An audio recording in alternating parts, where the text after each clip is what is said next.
Time for another review. This is another Kickstarter project and I have a backlog to review, the Pixelstick for light painting. Goal of $110,000, it ended up raising $628,000. So this is what you get, and once you do some quick assembly it looks like this put together, letting you make things like this and go back in time with this and make other stuff like this and this and this and this and that and all kinds of stuff, and also a neon cat. To do all of this, underneath the covering it has a bunch of color LEDs lined up, 100 in each half, giving you 200 in total. Each can translate to a pixel, seen here when you switch it on, reminding me a bit of Knight Rider. When you're ready, you press a button and your pattern or image comes to life. Then you run around in front of a camera and look silly with a long exposure or a slow shutter time to catch the light from it in one big sequence. Here's what it looks like with me walking around, and here's what the camera sees. A great looking color array of stuff bouncing off reflective surfaces and giving a look that would make you twitch to duplicate into Photoshop. Inside the package you get a bright carrier bag with orange to make it obvious where the parts are, divided snugly to fit both halves of the light stick. It's well thought out, plenty of clips to tie cables together, handle and a spinny tube to hold the device, along with a controller to choose your image and adjust settings. There's an easy D-pad and a yellow go button. The cable is weather sealed and very strong. The controller lights up as well when you're not firing a pattern, and has a low learning curve with lots of helpful information like how long you need to press your shutter for and all that kind of stuff. So the controller is opposite the LEDs and slots together while being held firmly in the frame of twist screws. The other half contains a power source, 8 AA batteries. Battery life is massive and takes a long while to drain fully.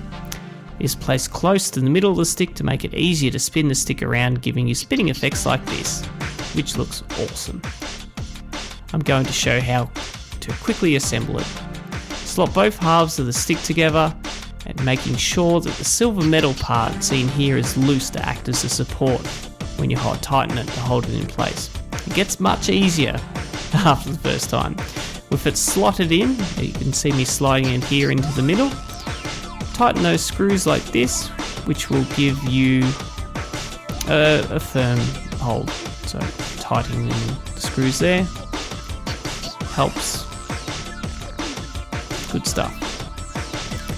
So then you take the connector here, which is used to take the batteries in, so connect them up, and it needs to connect like that. So I found that it helps if you thread the connector through the clever back hole in the bag here. You can see it go through there, and once you've done that, then connect the battery pack up, done like that, and then you can seat it into the container. It makes things much easier. Close the bag, and if you want, try switching it on and have a go with it. Nice effects. Now you can easily load bitmap images with an SD card, and it comes loaded with some basic patterns in the inbuilt memory.